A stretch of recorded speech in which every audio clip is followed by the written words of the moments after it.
Welcome, welcome, welcome, welcome to part two about talking about talking.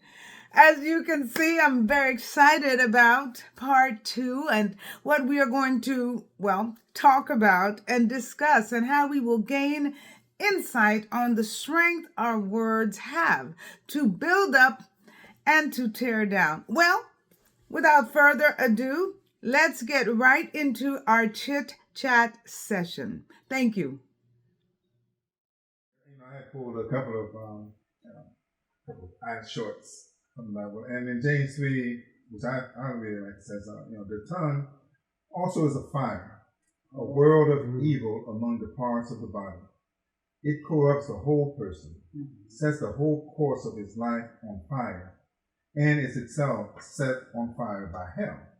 But no man can tame the tongue. It is relentless, evil, full of deadly poison. And that's the part you're talking about. So that's what we're going to encounter in the world. What a deadly poison. Yeah, and you have to just let it bounce off of you, or you can't let that have an effect on your life. Yes, yeah, and it can be difficult. But we happen to be singing worship songs, so it was a little easier for it to bounce off. Yeah. But if you are feeling down, you just lost your job, or the husband isn't acting right, those words, it can hurt you more. Well, not just hurt, but cause you to react. Yes, cause you to react. So that, which is then you let the words control you. And if those words are evil, then you think about or do evil. Yes. And I think that's one of the problems we have today. That's a big problem we have today, these evil words that people speak. And controlling, being manipulative, and controlling others. I think the worst thing is when they use evil words towards children. Children don't know any better, and you're corrupting their life, and you are damaging them, and it can take a long time for repair. Yeah, and I know this is really more about talk and other forms of communication, but it seems like in social media now, all you hear about is people just saying the cruelest, but they're not saying it. They're writing it down, putting it on paper. And does that make it easier to? Yeah. So I know you're asking the questions, but I have a question. How come people will write something on a social media very toxic, especially like during the elections and stuff?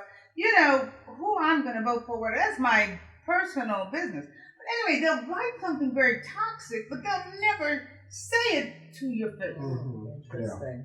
Are they hiding behind their telephone, or no? Because why do they do that? Because you can be whoever you want to be on social media. Yeah, I mean, you can say whatever's really on your mind. You can truly express yourself in ways that are not acceptable behavior if you are actually in the public, talking to people. Well, that just brings me back, because I remember when growing up in D.C., you didn't have any social media, stuff like that. At the time, yeah. I think when you grow up in a city and you're around other guys, you learn to shut your mouth. There's some things you just don't say. Like my brothers, now I have two older brothers. Now there's certain things I can say if Dad's there. You see what I'm saying? There are certain things I'm not going to say if there's nobody there. And I think it's very easy to hide behind the veil of anonymity. And I think if you really want to solve that problem, people need to register their real name, their real addresses, their real phone number, and a real picture. Wow. But then, I think you're inviting chaos. No. It's going to be chaos at first, but people are going to learn to watch what they say. Because, when you're with some guys and guys like to huff and puff and fight, right? I remember when I was in high school, my gym teacher said, you got Bobby and Renault, they always huffing and puffing, always talking. put the ring up, give them the gloves. Okay. Yeah. All right. But Bobby, You know. sometimes though, it's not so much you saying something that's offensive to people. Mm-hmm. It's people hearing what you have to say that find it offensive. Those are the people you really have to watch out for. But if their name, address, true, everything is there, they will meter what they say. No, but I mean, even something as simple as Jesus Christ is King. Mm-hmm. Some people find that very offensive, and I'm okay with that. And if your name is out there, they're going. But also, their name is out. See, this is what I'm saying is that makes it an even playing field. If I see all of your stuff, like okay, when you get your debit card, they know your name. Right. I feel that the internet and in those social, when you're commenting on stuff, it should be the same way. Yeah. Because I know it's going to be hard for some people because they want to hide.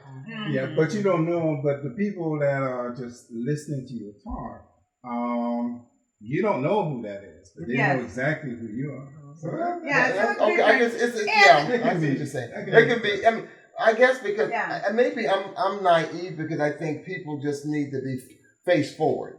Yeah. Well, I think that's perfect. Yeah. So that's why I'm looking at, and that's my ignorance because I think if you're bad enough to type something, then you should be bad enough to stand behind it. Yeah. That's true. But then people you are reaching, like we said, people who they're looking down, they have a poor self-image. And a lot of times, I have read about young people even committing suicide because of what the social media has told them. One person said, "Go ahead and just kill yourself." Then,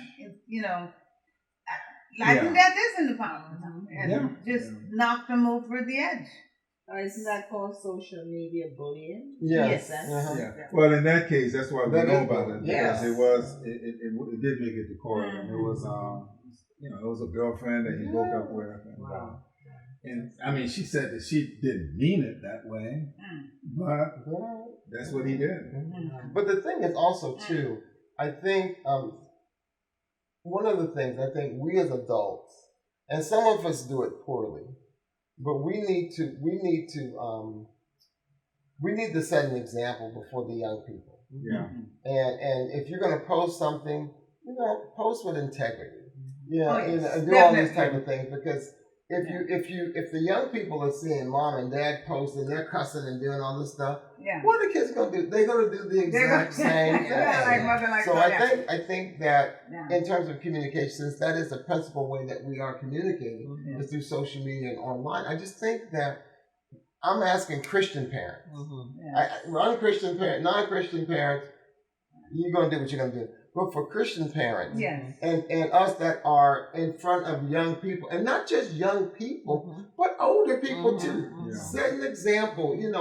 I read what this said.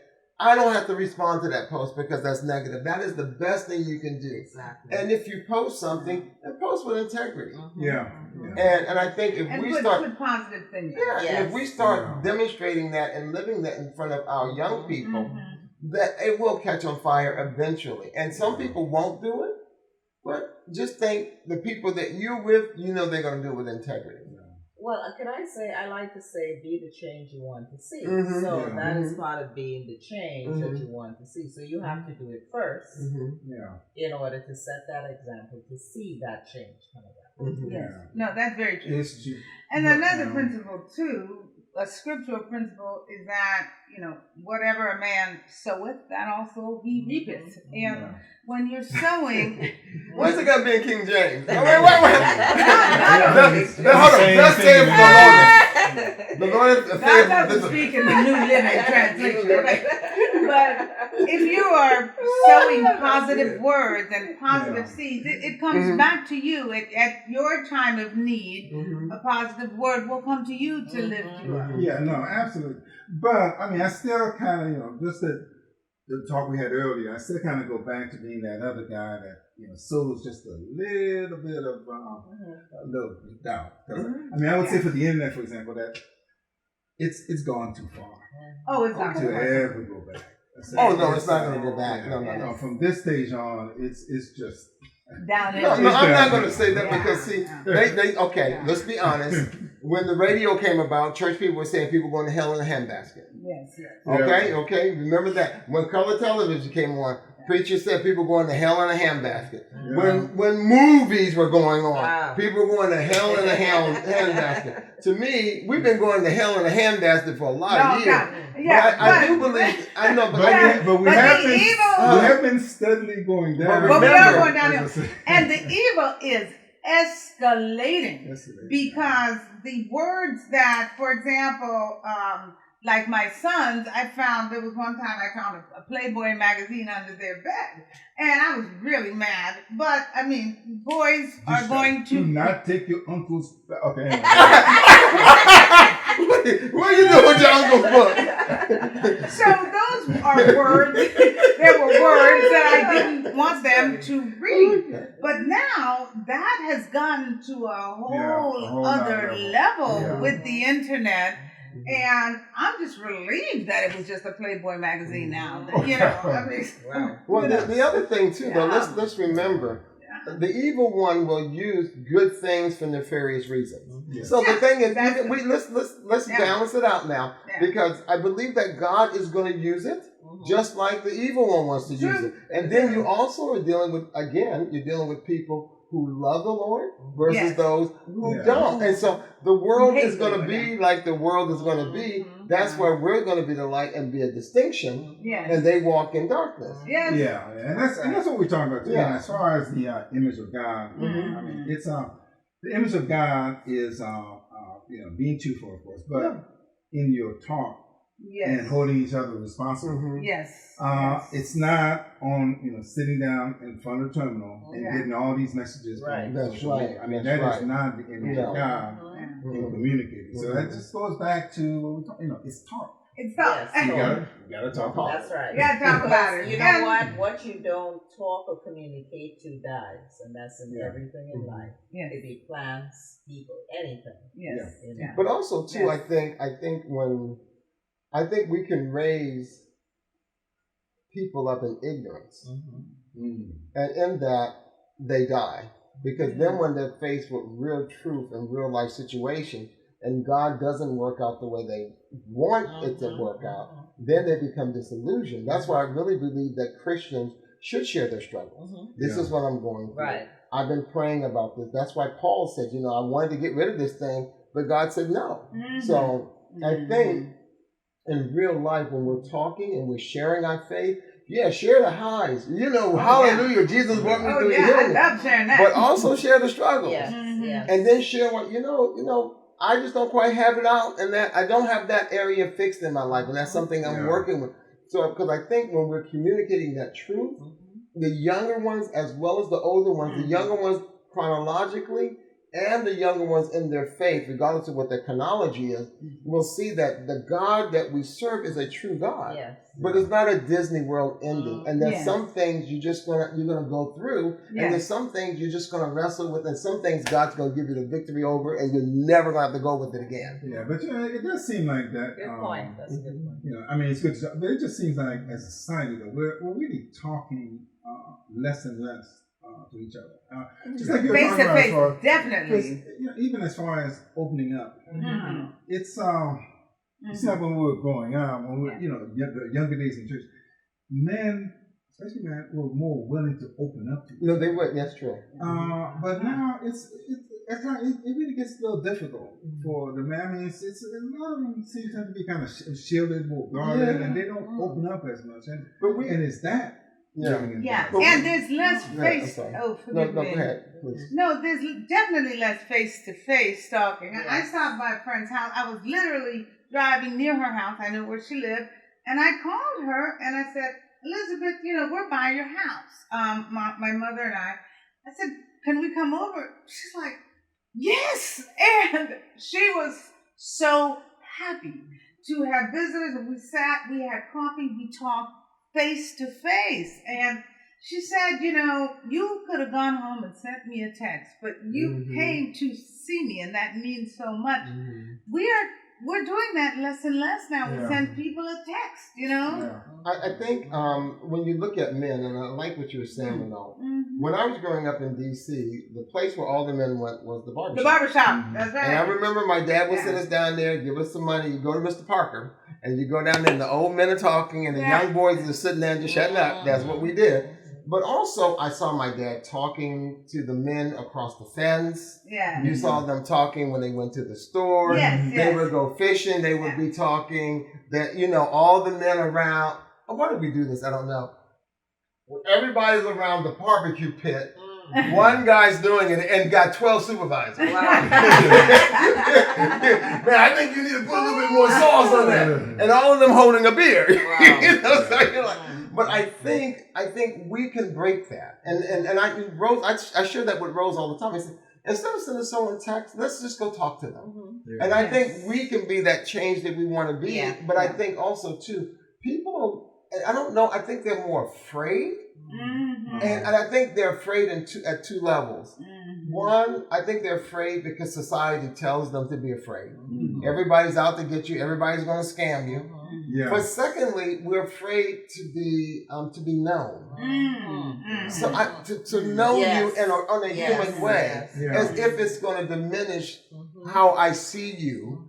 Maybe you don't like what you see. Anymore because you thought I was so positive, and now I'm struggles. Go ahead. Right, but it's so interesting. Good point, because it just reminds me when you take the time to go and visit my husband. Oh yeah. I mean, he really appreciates that because that means so much to him. So you take the time out of your day to go and see him and talk with him and spend time. That to me shows, wow, this guy is really real, authentic, real deal, and you really encourage him a lot. Yeah, I do. Much more than a text. Much more than a text, and much more than sometimes I can encourage him because he needs that from another male perspective. And speaking on that, I normally see him a couple of times every 2 or 3 weeks. So he called me yesterday and said, I beat you to the punch. I said, I just passed your place. I was going to come in and see you. I was going to do it tomorrow. Wow. But I think having that, and I think all of us can do that, because we can't do it with everybody. Right. But I look at it with the people that God allows you to drive by their way or put in your path on the regular. We can do that. What's in your way? We can. What's in your path? What's in your path? We What's can. in your path? But I want to say too about sharing our struggles. It's easy to share, praise the Lord, something happened. One reason, personally, I do not share my struggles with many people because they will mess up your faith. They will mess up your faith. That is I mean, tell us about messing up your faith. Goodness. That is the truth. Oh, there was one time when I was, I was looking at, I lost my vision in a part of my visual field.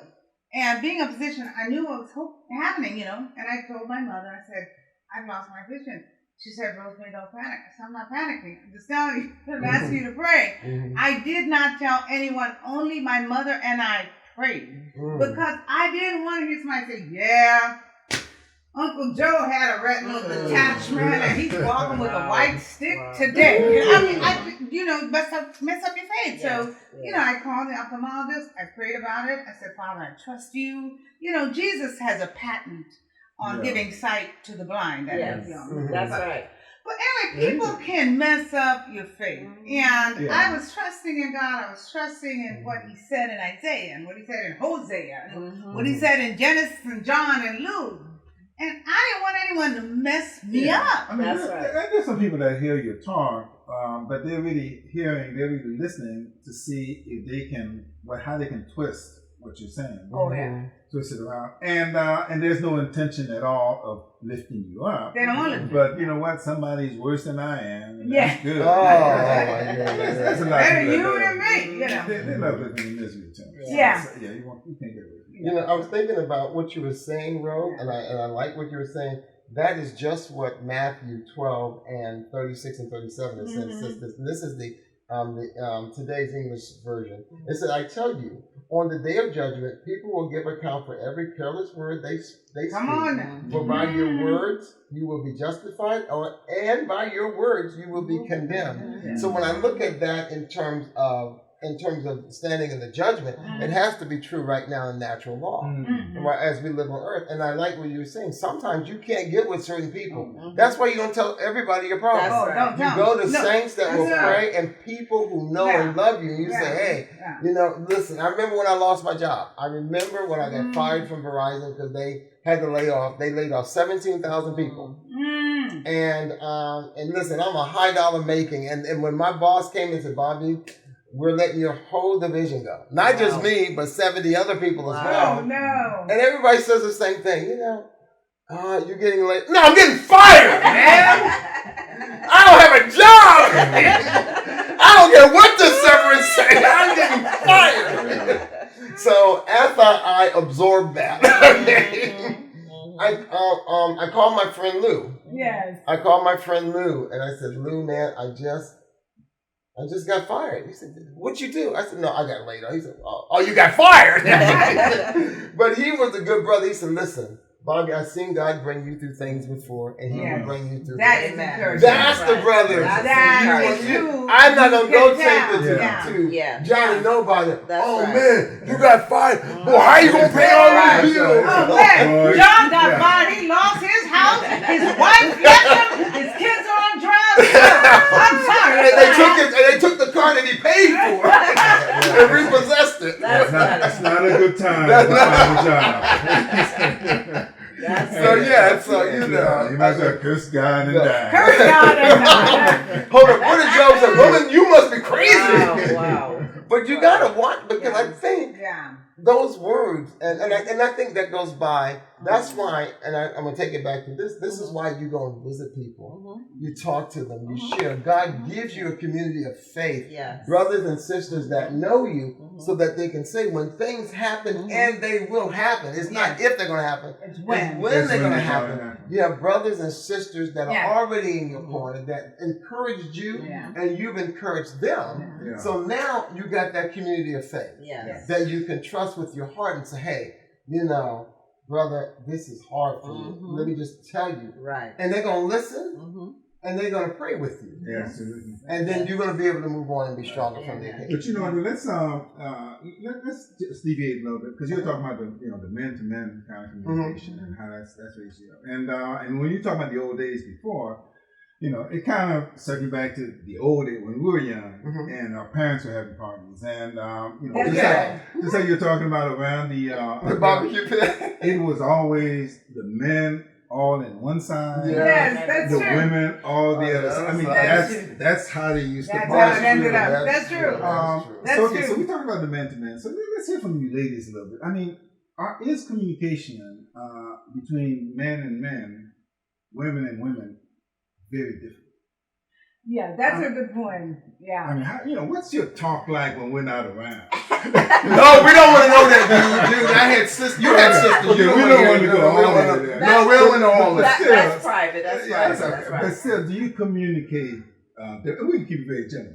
Do you communicate very differently amongst yourselves and you've heard the man-to-man communication that we have? Yeah, well, we're more emotional. We can actually, hold each other's hands and speak to each other and encourage them, because it really is a safe haven women look for. They normally look for a safe haven, not for everybody to. You share your private information that you hear it on the news the next time you turn on the news. So we normally look for a safe haven, but we'll hold each other's hands, talk to each other, hug each other, communicate in that way. And I find that is very touching and moving and emotional. You're more honest with women than you are if a couple of guys are in the room. I mean, I don't know if it's honesty or more open. More open. Definitely, if there's a crowd of women, we would tend to be more open about our struggles than if there were men around. I think. Okay. And because you don't trust the men, or no, I think it's a natural bond that sisters have. We're sisters, and it's a sisters have different relationships than like a brother and a sister or two brothers. I think just a natural difference in the relationship. Well, you talking about sisters or sister you sister? I like that. That's pretty good. Are you talking about like blood sisters or your sister? Right, you talking about sister in the Lord. Sisters in the Lord. Sisters in the Lord. Yes. No, but that's true. That's Yeah. I think so too. Well, even sisters too. I mean, it's well, you know, I have my wife is a twin. And, Yes. It's like, I mean, it's when they're around each other. It's You don't exist. Yeah. They shut you out. And then, so. Yeah. Anyway, That special bond. after 36 years, I'm going on a 6-day cruise. After what? 36 years? It's 36 years. It's been it'll be Already? 36 years. When? Oh, that's In great. December. Oh, well, okay. We'll be 36 Oh, in wow. February. Oh, wow. Okay, so I'm a little ahead. You're ahead. You're ahead. Oh, my goodness. Thank you. Yes. Well, I don't know anything else. Well, the other thing I just wanted to say about sisters, like when we would have, say, church event, and the sisters would talk and the brothers would talk, and we would talk about our struggles, and then sometimes I'd ask the guys, I said, well, you know, what did you talk about? Well, after talking to the guys, I really think the Raiders are going to win the Super Bowl.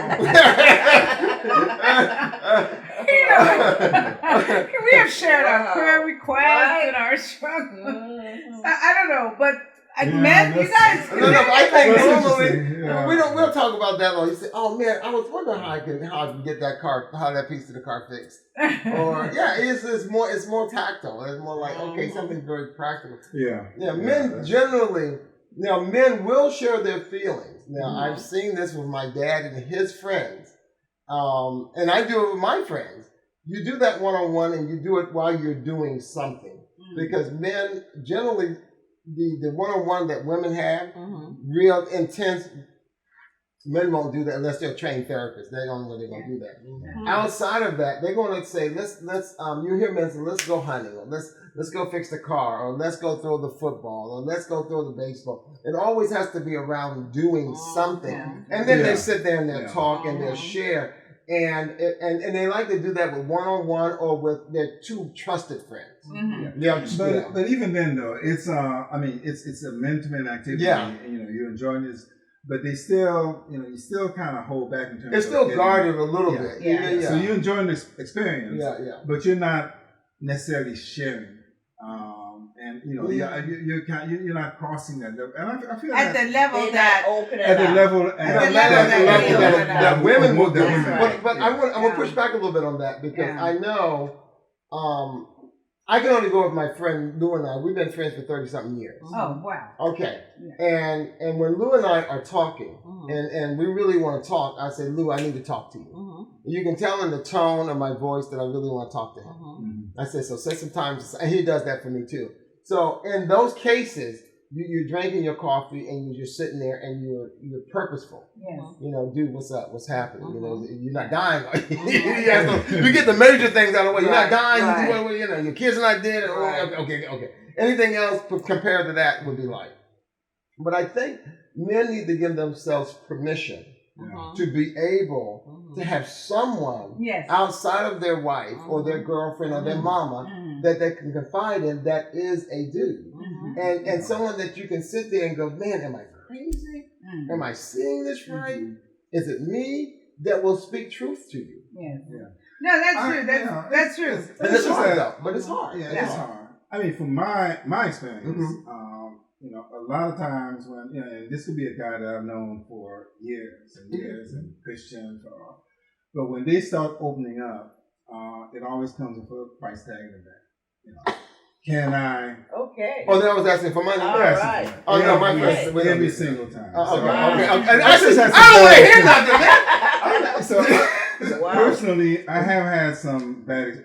I have not. I've been guarded, and I have not opened up as much. Wow. And I think some guys are doing that too, because in some ways it hurts because you probably lost that friend. Because you're gonna say no. So that friend wasn't really into to what you had. And they could have been. They could have been. It wasn't that they really at the same time, no, I think that no, he really was a friend. Oh, he was? Okay. And I don't think I don't doubt that for a minute. Yeah. But at the same time, they have a need. Right. And if you're there, and if you're from their perspective, if you're their friend, you're going to come through for them. Yes. So for me personally, that crosses the line. But that action in itself is telling him that, hey, I'm not your friend. He's not really my friend. So that's what I'm saying. So that's some manipulation in there too. There's some manipulation. Yeah.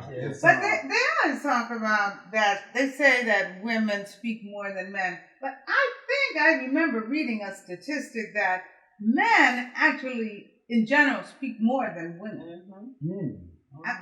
Well, you may talk about some congressmen. Congressman. I didn't go on for 8 hours. I think we speak more because we got to defend. It takes so many more words to get the women to believe what we're telling them. Okay. That's a good point. All right. And we constantly have to defend them. We always are guilty. What am I guilty of today? Guilty until proven innocent. Yeah, there you go. But what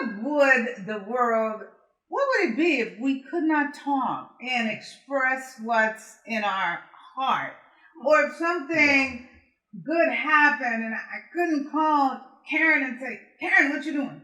Put that down. I got to tell you what would it be like? Or if I'm really depressed or upset and I didn't have anyone I could not express that. I think talking is such a gift that God has given us. Even after COVID, I've had a hard time going back to the office. And, so I'm more prone to work at home now. But I do go in the office once in a while, and you do kind of miss that. Yes, it does. Well, it makes you feel better about your job. Just I used to say that I don't want to go back because people are distracting me too much.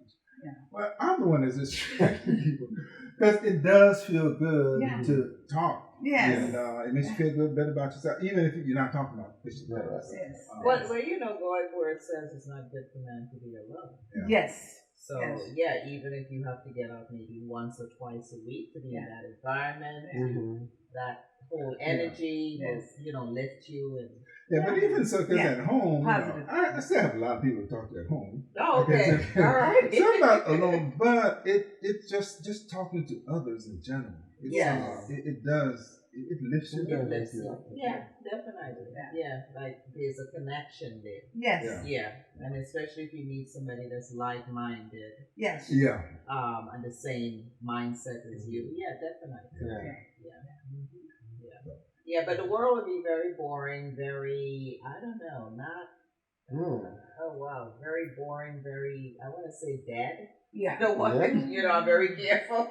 But, so I'm glad that we have communication and talking to people because that is more life. Yes. And I think that's what God wants from us. Yes. Since He created in the beginning and spoke everything into existence. Yes. Yes. Amen. Amen. I think, let's do one more thing before we wrap things up. Why don't we go around and have each one kind of summarize, what you got out of this tonight. Okay. And I'll go last. Yeah, but I go last. That was so wrong. Who wants to go first? Okay, so I can go first. Mine is going to be short and brief. What I got out of this is very important for us to find the time to sit and talk and communicate with not only your loved ones, with friends, with people that you meet on a regular basis. Like I know we're starting this Bible group, and the person they want to meet like once a month to just sit with us and just talk, because that is so vital. Communication and looking in these women eyes to connect is very important. To talk and communicate, because you just never know, what they're going through that you can help in that journey. So all of this I got is to really and truly spend the time and sit and spend time with people and talk with them and watch how the language are when you speak. And make sure you're speaking more life and encouraging people and lifting them and building them up, in spite of what they're going through. I'll go next. I'm gonna keep mine a little short too. Yeah. I just think I think what I've learned from this whole conversation, the importance of us talking, and that especially when you try to develop a community of faith, that you have to do this, and because this is where the ministry comes in. This is where encouragement comes in. This is where rebuke comes in. This is where compassion and love comes in. So we have to do that. Yes. Wonderful. Wonderful. That's it. Okay, that's good. Yep. Well, something that has stayed in my mind is something that Karen said when you said you cancel things, and that's something I'm going to really think about when bad or negative people say negative things. I'm going to cancel it in the name of the Lord. I cancel that, and we have the authority to do that. So that's something that is going to stay in my mind. Canceling out the negative words that are spoken, and rebuking that negative power in my life. That negative power is not going to come in my life. I cancel it, in the name of the Lord. So that's something that's going to stay in my head, I think. Yes. I mean, one big thing for me was, about how just the talk can either lift you up or tear you down. And it does have that. It's almost like a miraculous effect on people. Yes. And I kind of like the way that Bobby's talking too when we're talking about how listening is such an important part of talking, and some people talk not to listen, and they listen just to talk. So it's That's good. And but one thing that I really learned was, and I never thought about this before, but your hands really tell you. I've been following everything you were saying, and your hands you're just following the story. You're really making the story come alive. So that's. I want to do what Karen did. And sometimes when I talk, my hands going all over. What's wrong with him? Is he sick? That's good. Or give him less back. So is there anything else? That's good. That was a good summary. Yes. Thank you very much. Yes. And thank you so much for joining us as we were talking about talking. As usual, please send your comments to our email address, and as always, go to the donate page and make sure you visit that too.